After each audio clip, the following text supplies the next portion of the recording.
IDEP, conocimiento para la educación.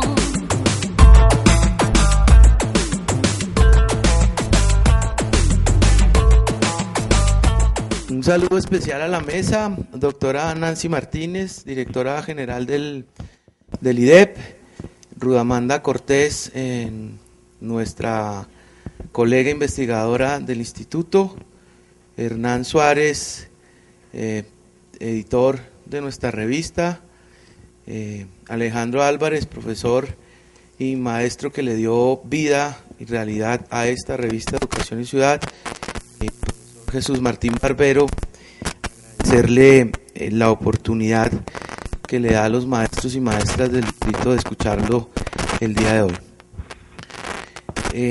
Tengo poco tiempo, así de que voy a leer unas palabras que preparé y que empiezan con un verso de Jorge Luis Borges.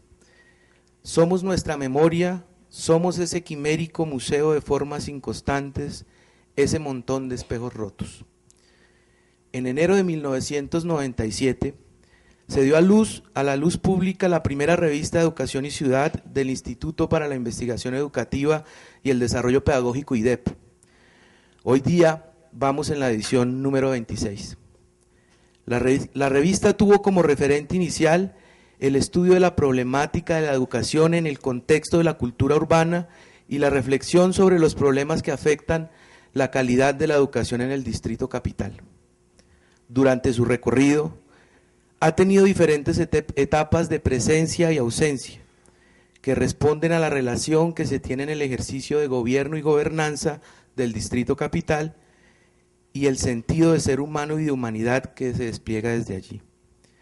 La ciudad como pugna de poderes, de ideologías y las percepciones que de lo público se generan, permite procesos de acercamiento a saberes que son precisos de analizar.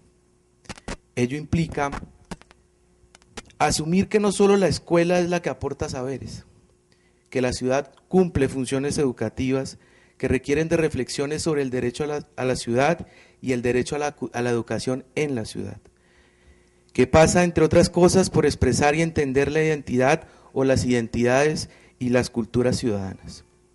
Una ciudad, un territorio que se ubica entre lo local, lo nacional y lo global, y en el que se establecen múltiples espacios, de los que de hecho la revista ha contribuido con el reconocimiento de desafíos para la educación en Bogotá.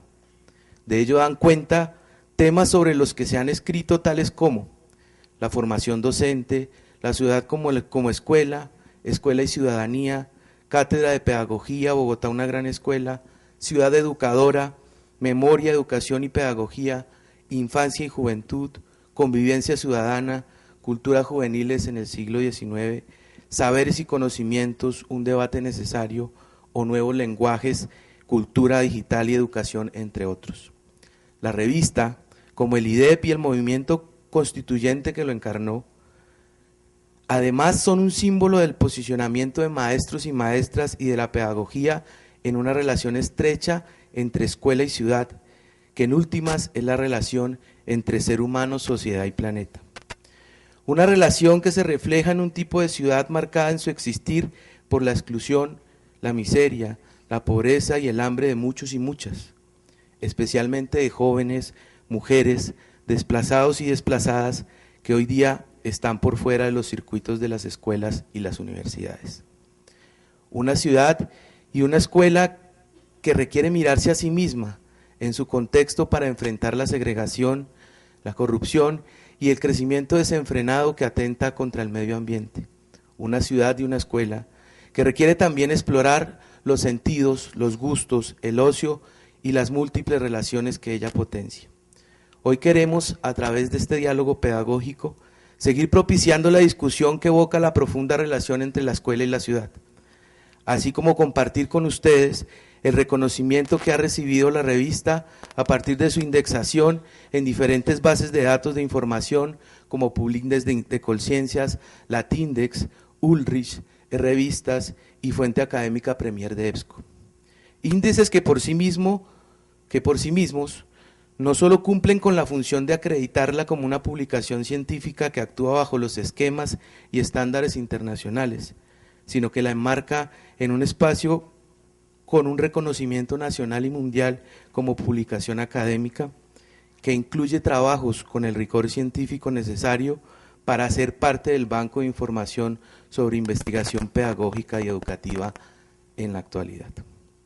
Acción que puede ser instaurada y leída en el marco del capitalismo cognitivo, pero que de fondo tiene la intencionalidad de potenciar que en la era del conocimiento y en la sociedad de la información, los documentos de los maestros y maestras, que son resultados de sus investigaciones y sus experiencias, hagan parte de fuentes internacionales de consulta sobre la investigación pedagógica y educativa. Ello contribuye sin duda a las apuestas que desde un principio se han mantenido en la línea editorial de la revista, de las que quisiera resaltar las siguientes. Primero, la revista fue y sigue siendo pionera en los temas de la relación entre la escuela y la ciudad. Segundo, el hecho de que la revista Educación y Ciudad hace parte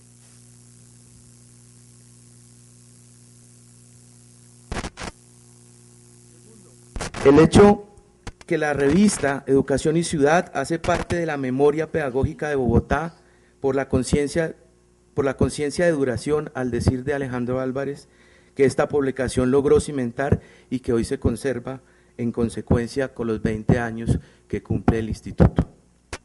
Tercero, el reconocimiento de los maestros y las maestras como intelectuales de la educación, como intelectuales orgánicos, y la voluntad de difundir sus investigaciones, estudios y ensayos.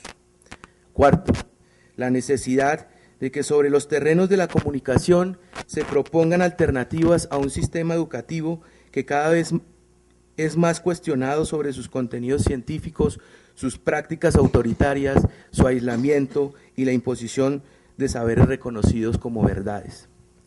Quinto, la voluntad de una publicación de una institución pública en tiempos en que todo se privatiza, para que ella pueda contribuir con la política de la ciudad desde los mundos posibles que se crean y recrean en las discusiones, reflexiones y preguntas sobre la educación, la pedagogía, la escuela y la ciudad.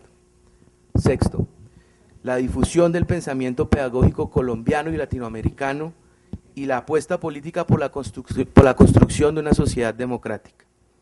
Ello implica la voluntad de seguirse haciendo preguntas tales como las planteadas por Jesús Martín Barbero en la revista número 6. ¿Qué hacer para que la escuela se comunique con el país y sus ciudadanías mestizas? ¿Qué tiene que cambiar en el sistema educativo para que la escuela se comunique con ese país? ¿Qué hacer con escuelas que desde su cotidianidad no educan en democracia por más que den cursos de cívica o de derechos humanos? O las preguntas planteadas por el actual gobierno. ¿Qué hacer con la escuela y la ciudad en un siglo en el que la gente vale por lo que sabe? ¿Qué hacer para que la escuela y la ciudad empodere a sus habitantes, para que ellos y ellas, por el mismo hecho de ser humanos, luchen por su autonomía, por la democracia y por la paz? ¿Qué hacer para defender el poder de la vida misma en una sociedad en la que sus niños y niñas mueren de hambre? ¿Qué hacer para ser felices? Esas respuestas nos corresponde darlas a todas y a todos. Finalmente, quiero hacer un reconocimiento a los hombres y mujeres que con sus cerebros, sus cuerpos y sus manos han hecho posible que durante 26 ocasiones se haya publicado la revista Educación y Ciudad. A todas y todos los investigadores que han participado de la construcción de este referente. A los maestros y maestras que habitan las páginas de la revista, pero muy especialmente al equipo del IDEP, que ha contribuido al sostenimiento de la revista, a su área de comunicaciones y a Diana María.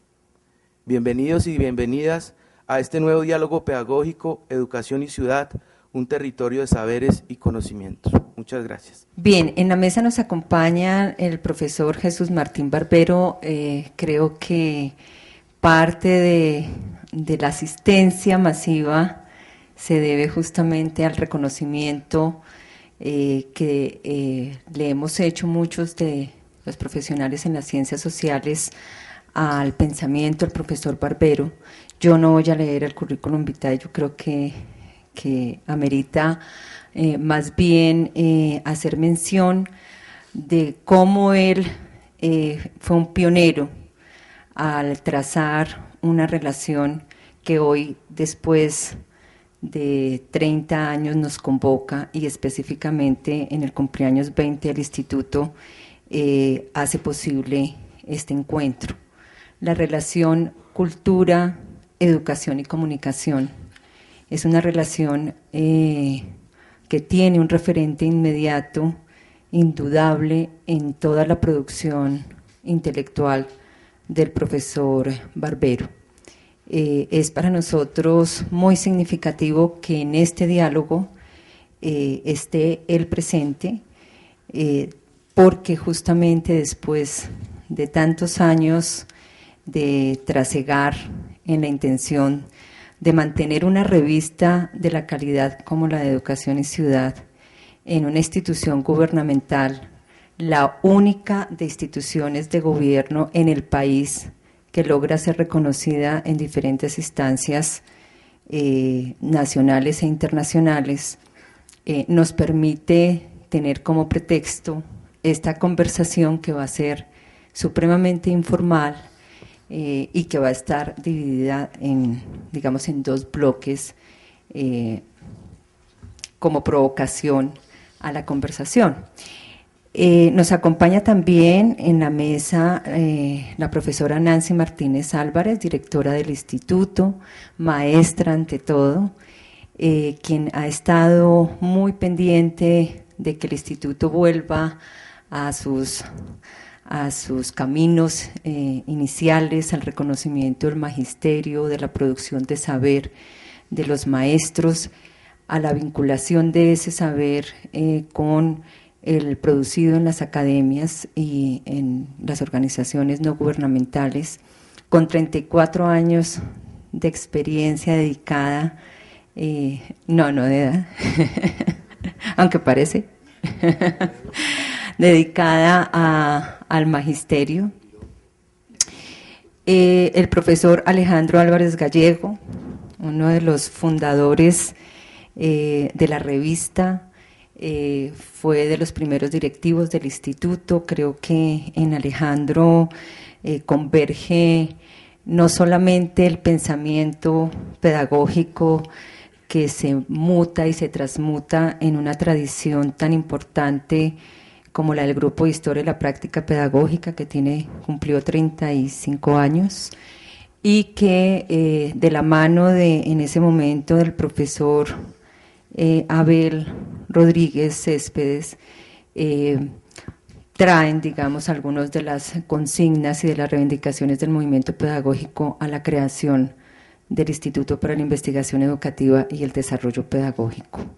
Profesor de la Universidad Pedagógica, tampoco voy a leer su currículum, es realmente también supremamente oportuno que haya aceptado nuestra invitación, porque si bien él crea la revista, hubo un momento en que desaparece, y cuando llegan en el 2004, que retorna el buen hijo a casa, la revista vuelve a reaparecer y termina, digamos, en este momento con un logro importante que creemos que pues hay que celebrarlo junto con los cumpleaños del instituto.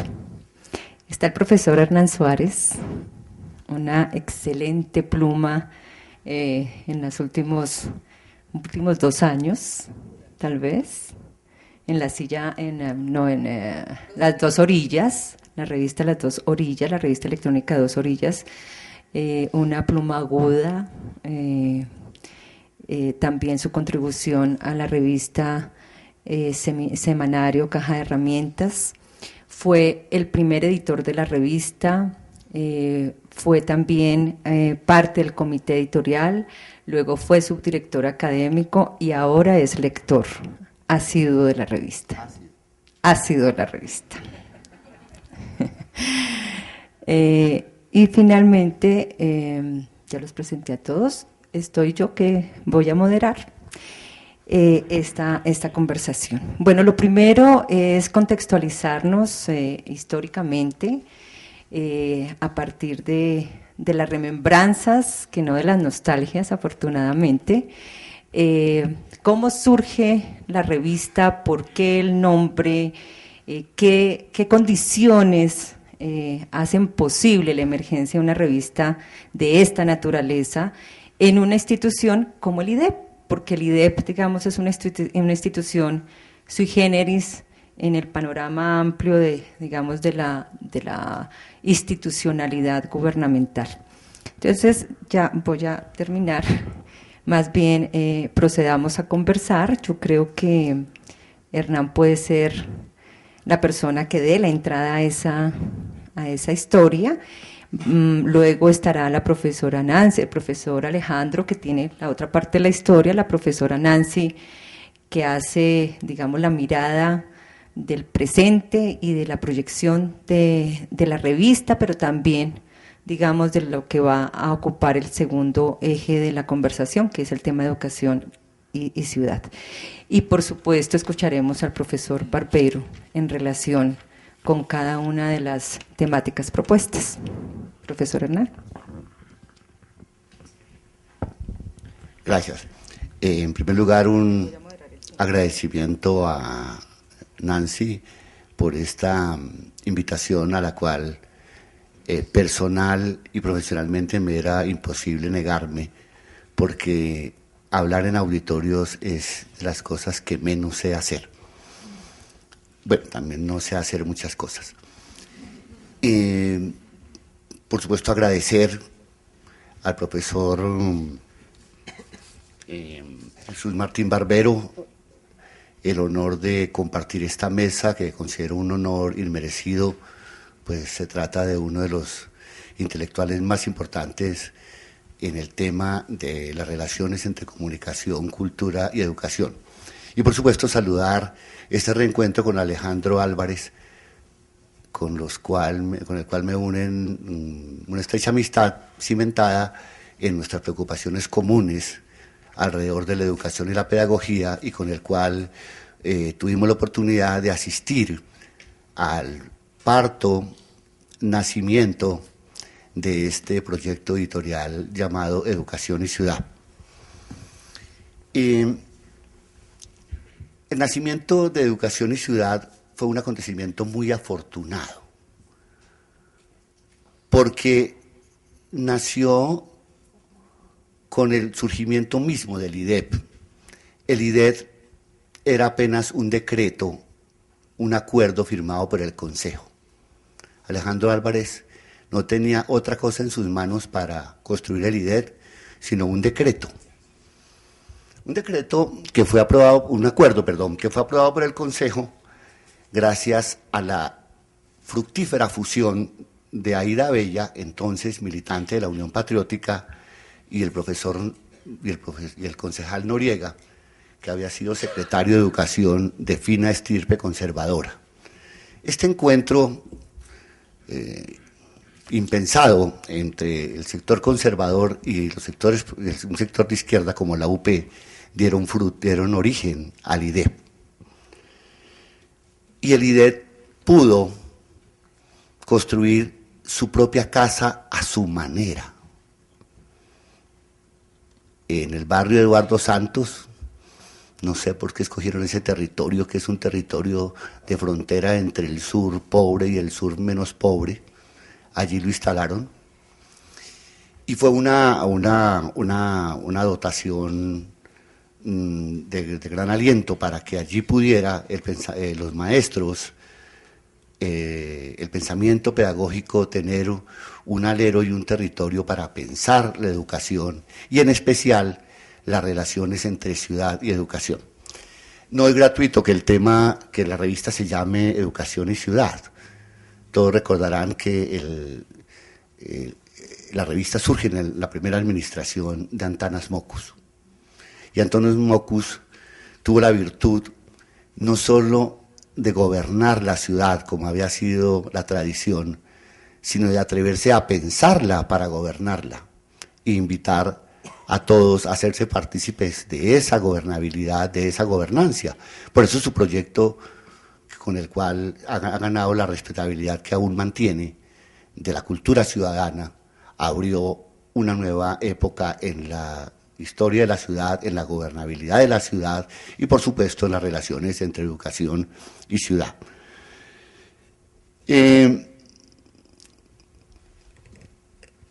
Antanas, que se había iniciado a la vida pública en el movimiento pedagógico. Ese es un dato histórico que nunca podemos perder de vista. Él fue uno de los grandes animadores del movimiento pedagógico, con el cual tuve oportunidad de compartir sus ideas como miembro del comité editorial de la revista Educación y Cultura, de la cual también fui editor. Por eso para Antanas se trataba de que la pedagogía no solo fuera una herramienta de la escuela, sino también de la ciudad, que la pedagogía pudiera ser una manera alternativa a la represión, al control, al prohibicionismo como manera de controlar a la ciudadanía y de mantenerla en el orden supuestamente institucional.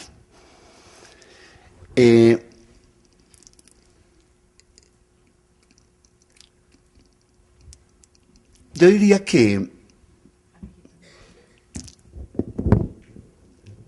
la revista tuvo un proyecto muy ambicioso, pero también muy concreto, y fue el de, y por supuesto también el IDET, y fue el de inaugurar un centro de reflexión y de pensamiento sobre las complejas, diversas y necesarias relaciones entre la ciudad y la escuela, y entre la escuela y la ciudad. Ese fue, digamos, su mojón, su punto de partida. Yo diría que la revista fue pionera y adquirió un gran reconocimiento justo porque escogió un alero y un campo muy particular y de gran importancia para el momento histórico que vivía la ciudad y que vivía lo urbano en Colombia. Yo diría que los 10 primeros números, si uno hace una revisión exhaustiva como la que me tocó hacer esta mañana, entre nostalgias y vergüenzas, constata que la revista en sus 10 primeros números se mantuvo fiel a ese pensamiento, a ese propósito inicial de pensar las complejas relaciones entre educación y ciudad. Y lo más interesante de la revista es que supervivió a un acto, yo diría que de herodismo, para referirme a Herodes, pedagógico. Cuando apenas tenía 5 años, para utilizar el símil de los niños, tomaron la decisión de acabarla. Y permaneció durante 8 años sepultada hasta que las circunstancias políticas nos dieron la oportunidad de recobrar esta herramienta que hoy nos convoca. En ese momento yo era el editor y estábamos publicando el número 5. Y cuando le presenté a la directora, a la doctora Clemencia Chape, como era mi obligación en condición de empleado, la revista, que era esta, inicialmente, ella con mucho error me dijo, no, eso es impresentable.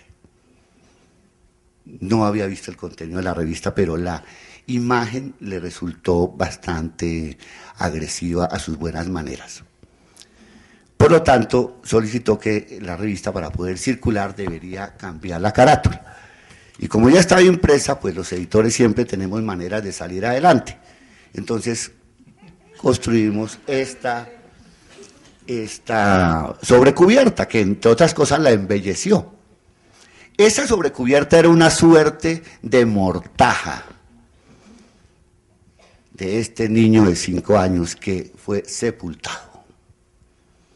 Y entonces el pensar la educación fue reemplazado por un propósito en el IDET, la televisión. Las preocupaciones sobre la ciudad fueron dejadas a un lado. Ahora se trataba de hacer investigaciones que permitieran documentar el guión de televisión de Francisco el Matemático. las 10 primeras ediciones de Francisco el Matemático fueron documentadas y financiadas por el IDET y producidas por RCN y por supuesto divulgadas en su canal, los 10 primeros capítulos. Como resultó exitoso el programa Francisco el Matemático, RCN acogió el programa y lo mantuvo durante muchos años. Y el IDET cumplió el papel de ser el financiador y el inspirador de una gran idea en términos de colocar la educación en el hogar de todos los colombianos. Yo no voy a desconocer que esa fue una importante contribución, pero no era inédita. Años antes, un gran pedagogo, un gran educador, Bernardo Toro, había creado un programa llamado 10º grado. Profesor Hernán, aprovecho el lapsus porque ha planteado algo importante que creo que el profesor Alejandro muy seguramente va a asumir desde otra perspectiva, y es el contexto, digamos, de los movimientos de la ciudad educadora, las propuestas mocusianas de abrir la escuela en ese famoso libro que hizo el Grupo Federici, Más allá de las fronteras de la escuela, y todo lo que venía, digamos, planteando el movimiento pedagógico y con los maestros intelectuales y con los académicos acompañándolos en la reflexión. Pero, digamos, esa primera parte. Y la segunda es la tensión que se da no solamente por este desplazamiento y esta mortajas que dices de la revista, sino la tensión entre lo escrito, entre la escritura para comunicar algo y lo audiovisual con una intencionalidad similar.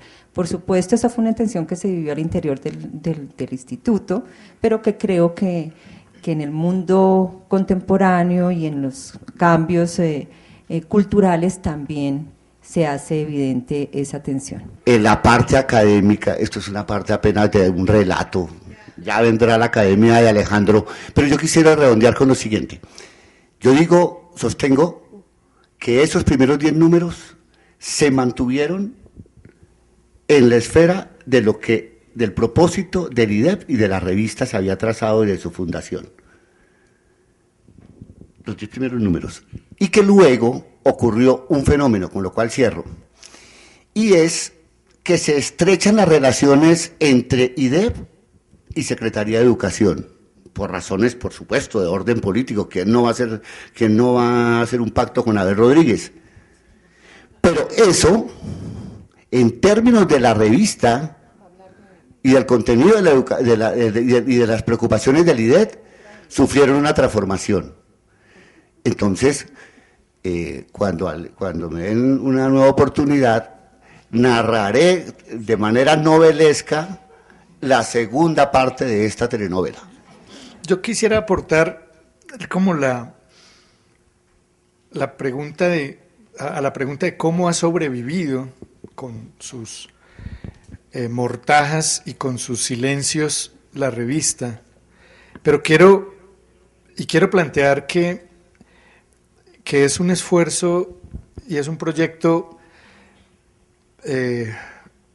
digno de valorar y de observar y de mirar cómo se ha mantenido un proyecto intelectual, un proyecto académico, un proyecto cultural incluso como la revista, en una institución o en una tensión con la administración pública, con todas las dinámicas políticas que atraviesan la administración y la gestión pública. Es decir, sacar una revista en una universidad no es ningún episodio, no es ningún mérito, no es ningún acontecimiento, no hay nada que decir distinto a que le toca, es obligación. Pero sacarla, como ya Amanda también refirió, como una entidad descentralizada de la administración pública, regulada y regida y atravesada por todos los avatares de la política y de la gestión misma, es eso es un milagro, diría yo. Pero es un milagro digno de observar y de seguir, ¿cierto? Y de mirar cómo ha sido esa tensión. Es una historia de una tensión. Es la revista, pero no solo la revista, es el IDEP. El IDEP mismo, ¿cierto? Como institución. No es explicable, no lo puede uno ver en otros países, no es fácil verlo en otros contextos culturales. Una institución que pretende ser académica, que es académica, pero que a la vez está regulada, regida por los intereses, por las necesidades de la administración y de la política. Pero yo digo que no solamente es la revista y el IDEP, es el maestro. Es decir, el maestro es un personaje histórico que ha vivido, ha nacido y ha vivido en la historia en esa tensión entre la vida social y cultural a la que se debe y de la que proviene, y su carácter de funcionario, su carácter digamos, de representante también de un Estado que gobierna la educación, que administra la educación. Entonces yo creo que eso me sirve para decir que la llegada de Antanas Mockus a la administración también expresa un acontecimiento, un episodio sui generis que tiene que ver con esa tensión. Es un académico que habla un lenguaje absolutamente esotérico, muy difícil para la ciudadanía de digerir, pero que es capaz de producir efectos, impactos, transformaciones, y es capaz de gobernar y administrar una ciudad al punto que tiene la posibilidad de estar en un segundo periodo después de Peñalosa. Es decir, no fracasó. Y con un planteamiento, con un solo planteamiento, es la pedagogía. Es decir, hay un proyecto pedagógico de ciudad. Diríamos, y esto tiene tanto de ancho como de largo, es decir, hay que mirarlo con cuidado porque también puede ser el momento histórico, los años 90, que da cuenta de cómo la pedagogía se convirtió en un modo de gobierno, no solo de la ciudad, sino de la población. Gobernar la ciudad y gobernar la población pedagógicamente es uno de los signos de los tiempos del siglo XXI, de esta nueva sociedad globalizada, en donde cada vez el Estado gobierna menos para gobernar más, diría uno de nuestros autores favoritos. Y entonces la revista, hay que entenderla ahí, la revista fue y tiene que seguir siendo una herramienta para pensar. Pensar lo que no piensa, lo que no le es posible y no le es tan fácil pensar a la academia, desde la universidad, desde los centros de investigación, porque no tiene lo que sí tiene el IDEB y lo que tiene la revista, que es la posibilidad de estar en el día a día de la gestión, la administración y el gobierno de la ciudad, ¿cierto? Entonces meterse como por ese intersticio, meterse por esa fisura, en esa tensión, la fisura que genera la tensión, es la posibilidad de decir las cosas que dice la revista sobre la ciudad en su relación con la educación. Ahora, la revista da cuenta en sus 26 números de las múltiples aristas que tiene esa relación educación y ciudad. Yo diría que son tres básicamente, que hay que potenciar y hay que afinar mucho más. Por delante queda un proyecto que es el tema del territorio, la espacialidad física, la materialidad de la ciudad, la distribución de sus espacios, su arquitectura, sus avenidas, sus parques, como escenarios educativos. El espacio forma y la ciudad, sobre todo las ciudades más modernas, más contemporáneas, modelan los cuerpos, modelan y forman modos de ver el mundo, ¿cierto? Es decir, educan, por supuesto, con todo lo que eso implica en términos de disciplinamiento también. Pero esta es la segunda arista, diría yo, la de la ciudadanía misma, el territorio en primer lugar, pero la ciudadanía, la población.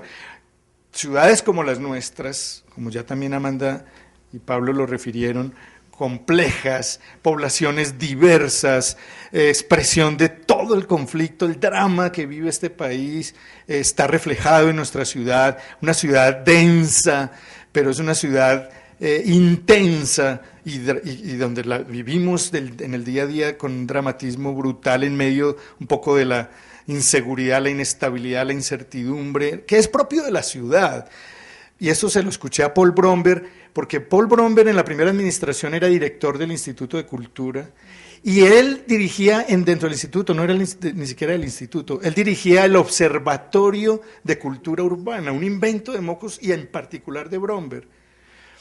Con Bromberg pensábamos en ese tema de cómo, bueno, él hizo unas cosas, les voy a decir así rápido para terminar, como poner una cámara en la 19 con séptima permanente, para que luego unos investigadores vieran un video que podía durar todas las horas que había luz y dijeran qué pasaba ahí, físicamente un observatorio, para pensar la cultura urbana. Bueno, algo así quisimos también pensar en su momento con la revista, cómo pudiera ser un observador, un dispositivo que es capaz de ver, pero por supuesto pensar inteligentemente esas múltiples complejidades de la relación del espacio con la ciudadanía, esta ciudadanía diversa y múltiple, y finalmente la educación.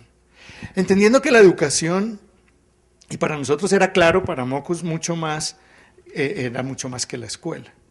Ahora, nosotros somos, digamos, venimos desde el mundo de la escuela y queríamos, y el IDEB es hijo de ese movimiento pedagógico, como ya lo dijo Hernán, y queríamos meter en esa discusión que Antanas y Bromberg estaban planteando, meter el tema de la escuela.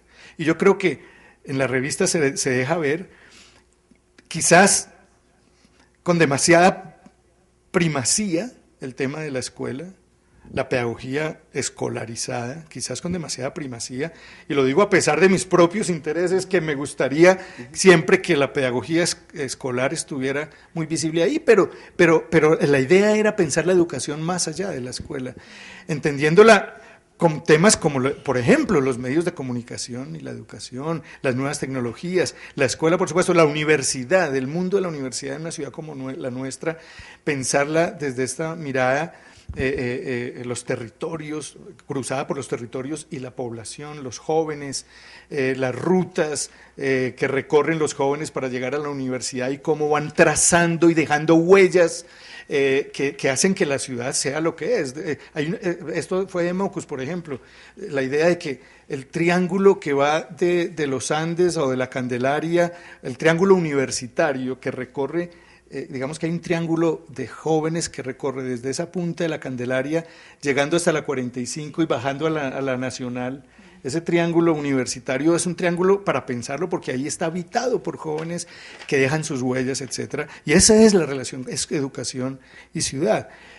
Por supuesto, la educación para el trabajo, esa vida nocturna de los cientos, miles de institutos técnicos que hacen que la ciudad cobre vida a las 8 de la noche, entre 8 y 11 de la noche, y uno dice, aquí es otra ciudad habitada de otra manera, recorrida de otra manera, con huellas propias, los bares, las discotecas, etcétera. Esa relación educación-ciudad atravesada por ese tema de la cultura.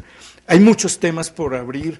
La herramienta de la revista, yo creo que la ciudad misma no se ha dado cuenta de lo que hay ahí, ni la administración pública y ni la academia.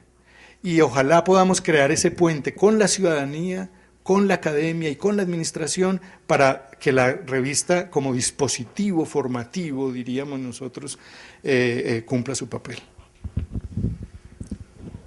Bien, hay bastantes planteamientos que hace el profesor Alejandro ese dispositivo, la revista como dispositivo formativo, la pedagogía, digamos, como centro de reflexión, pero también de emergencia de las reflexiones de la revista, y me hace acordar justamente de un momento en el que paramos y pensamos justamente los efectos que tuvo el gobierno Mockus I, Mockus II, en términos de la formación del ciudadano y en la transformación de la misma ciudad. Un libro que hace Javier Sáenz que se llama Pedagogización de las prácticas estatales, que se hizo con el IDEP, donde da cuenta, digamos, de cómo la pedagogía traspasa las aulas y se convierten en un modo de gobernar. Yo creo que eso es un planteamiento muy interesante para profundizarlo. Y las tres aristas, digamos, el territorio, siempre quisiera plantear ese desplazamiento de la ciudad a la noción de territorio, la ciudadanía en términos de sujetos políticos, que también, digamos, la categoría de ciudadanía está bastante, digamos, debatible, se queda como estrecha, digamos, frente a la constitución de subjetividades políticas, y la educación, que no es solamente la escolarizada en la perspectiva de mirar esas prácticas exclusivas de la escuela. Entonces, profesora Nancy. Muchísimas gracias. Bueno, yo creo que este diálogo que nos hemos planteado va a extenderse a muchos nuevos diálogos, porque lo que está quedando en el ambiente precisamente es la necesidad de seguir promoviendo este tipo de encuentros para hablar de un asunto que se constituye en un verdadero paradigma de posibilidad de transformación de lo que han planteado diversos gobiernos, pero particularmente el gobierno de Bogotá, las condiciones de los gobiernos de Bogotá, que han logrado que institutos como el IDET sean un referente muy importante para estos temas de educación y ciudad en particular. Nos interesa mucho, y yo creo que me voy a ubicar aquí porque, pues, como tenemos un interés también de escuchar la mirada del profesor Jesús Martín Barbero, nos interesa mucho puntualizar desde la escuela. O sea, yo voy a permitirme retomar esa condición que señalaba Amanda de ser Nancy Martínez en este momento directora, pero haber sido maestra durante todo una buena parte de su vida, ¿no? Y en esa reflexión aterrizar a algo que nos parece clave, que es fundamental en esta discusión, y es el futuro del IDEP. O sea, la perspectiva desde la cual se ha planteado el tema de la revista como un motivador de esta reflexión no es gratuita.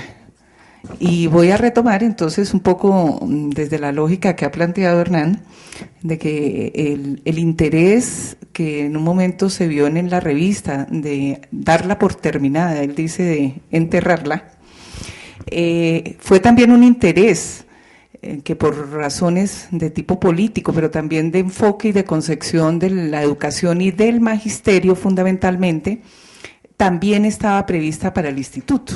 O sea, terminar el instituto era un paso que se iba a dar con mucha seguridad en la década del 2000, digamos, pensando en el 2000, 99-2000, precisamente en el año 2003. O sea, esa era la antesala que se había planteado por, como lo señalábamos, múltiples razones. La mayoría de los maestros que estábamos vinculados a la educación sabíamos que eso iba a suceder, nos dolía particularmente porque la historia del IDET no es una historia que se remonte a esos 20 años, sino como lo recordaba hace unos días Teresita León, es una historia de muchos más años, es la historia de la DIESET, del movimiento pedagógico y del IDET. Yo también utilicé aquí para pensar estas palabras en la idea de puente.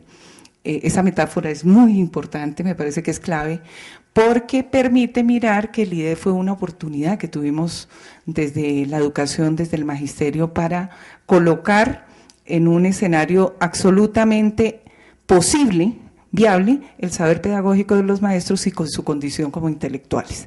Entonces, esa condición particular de lo que pasaba en la ciudad, de lo que pasó durante el gobierno de Antanas, después de lo que lógicamente viene a pasar y que todos conocimos en el gobierno de Peñalosa, donde se vuelve estratégico, dijéramos así, limitar a su máxima expresión los espacios en los cuales el magisterio pudiera tener un debate más allá de lo sindical, de lo gremial, y pudiese tener una condición de discutir la educación, el futuro de una ciudad como Bogotá, como un espacio posible para transformar los temas de la educación, para plantear otras cosas sobre educación, encuentra pues esas dinámicas de la política, ¿no?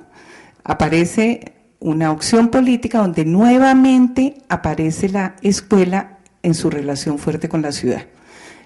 No habíamos mirado con ese tono tan fuerte como lo ha señalado Hernán, de que las 10 primeras se dedicaran a esa relación directa de educación y ciudad, porque yo creo que las que vinieron después fueron exactamente la confirmación de que pensar la escuela, acuérdense del plan de desarrollo de ese momento y del plan sectorial de educación, Bogotá una gran escuela, era la posibilidad de seguir avanzando en esta discusión que se había planteado desde el líder.